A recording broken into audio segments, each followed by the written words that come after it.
Andrew McCart, IFLTV, delighted to be joined by promoter himself, Mr. Iain Wilson. How are you, sir? I'm good, Andy. How are you? I'm very, very well. Now, we're back at the Gladiators, third time we've been here.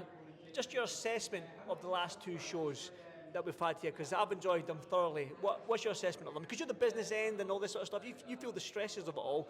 How do you find the last two shows here at the Gladiators? Yeah, the shows have been great. I think the venue's second to none. You know, when you're looking at a small arena venue, though it's not the biggest arena, but it's a great atmosphere in the place as well. We've got certainly things like the fan zone or whatever, and it's a great fights. I think it's the cards, isn't it? It's putting the cards on. Great fights, unfortunately. The last one, some of them never went our way. I felt, you know, with Martin Crossan get beaten the Commonwealth Youth, and then Matty never get a decision with Diord on the British. But we're back here again. Matty's in the Commonwealth title. We've got Tyler Jolly fighting the Celtic, his first title. Some of them are excited about. And then we've got Jake Limond on a double title. Some of them Bit getting greedy, Jake, as you know.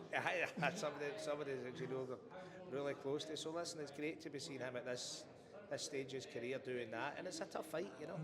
Aidan Williamson's coming; he's obviously going to fancy it. So it's a really good fight. So good card, and then Cassidy Todd fighting for a Commonwealth eliminator at super bantamweight for you. So I've stacked it again, you know. I think we have done that. We've done that the last one as well. So and we'll continue to do it, you know. So we'll get this done, and then we'll be when the season starts again, there'll be Gladiators 4 or whatever we do going forward. But we will be. This is a sort of home outside the sporting club for us. That's the reason why I asked that the assessment, because I'm privy to a little bit of what goes on to make these events. Now, how difficult is it to get these fighters matched? Because, like I say, you put on 50-50 fights from the get-go, and your young stable, let's be honest, there's only fighters there, there's 4 fights in, 5 fights in, 6 fights in, and they're taking 50-50 fights.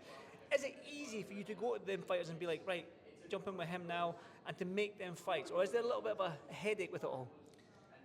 But it's boxing, we know there's headaches. Yeah, look, listen, there's plenty of headaches. It's the most volatile thing ever. And that can not just be with making fights, that can be injuries or something. As you know yourself, you've seen a lot, you know, it's sometimes until they're in that ring, then you can go out, you see things go on at weigh-ins, all sorts of things. So, no, I think with our stable, and something I'm sort of proud of the stable we've got, they're all keen and ambitious, you know, and it's my job not putting them too far, but I think it's the right fights at the right times, you know, and I always say this, you want to put something on you want to go at. I'm not interested in putting on, you know, it's, of course there's a building element of the business, and you'll have some journeymen and guys that will last tests, but no, you're in it for good fights. You want the boys to progress, and it's doing it at the right time. And so they are boxers. Some boxers will fight anybody, but we've got a really good stable, as you say, a young stable. Some more senior ones in it, but no, the right attitude of taking the right fights.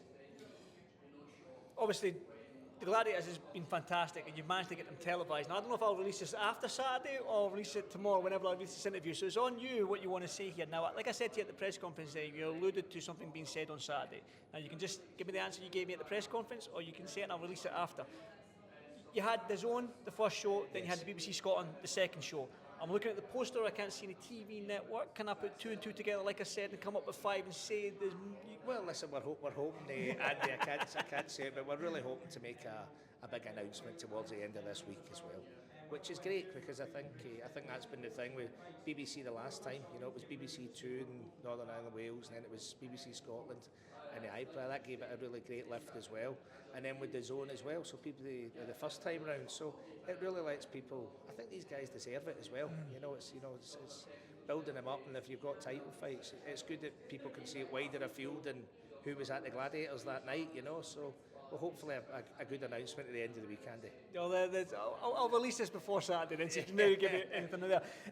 I'll talk about Matt McHale, and I'll ask you the question that I asked him, because you are the promoter, the matchmaker, the manager, and whatnot and so forth. So I said to Matt, Brandon Diord has struggled to get fights left, right and centre his whole career, it seems. He's got the British title, he's got no fight lined up. He does well, or he wins on the 20th if he gets that Commonwealth title.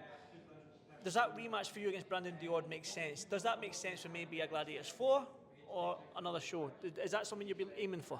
Well, listen, that's a fight that's certainly there, as are other fights. You know, we're always looking at things, the background is there. But yeah, as Matty, I'm sure if that was to come up and it was a British and Commonwealth put the two on the line, of course it's something they would want to go and get the decision this time and do that fight. So, but we just need to wait and see. I mean, you don't even want to get ahead. I just want Matty to go and have a good performance when it comes on the 20th, which we'll all be there to see. So get that, and then we'll sit down as a team after that and take it from there. But there's other things for Matty to move on to as well. So, which he isn't aware of. He isn't aware of. So there's always things you always need to set a plan forward in this game. So there's a few things we're looking at just now as well, or I'm looking at. Iain, talk to me about Scottish boxing. I'm sure you were at Taylor Card a couple of Saturdays ago. Yes, I was. When you looked at the undercard and you've seen fighters, they're not even, you work with them, but how excited are you for Scottish boxing when you see the likes of Drew Lemons and Alexander Juniors and Rhys Lynch's and Marcus Sutherland's and Lee Welsh's, you've got Sam Hickey's, you've got Tyler Jolly, you've got Jake Lemon, you've got fantastic Luke Bibby, you've got fantastic Sean Lazzarini. I can keep going. I can keep going. Every name just pops in my head because it seems like a fantastic young crop. It just seems like once one breaks out, we're just going to have a trail of Scottish fighters following them.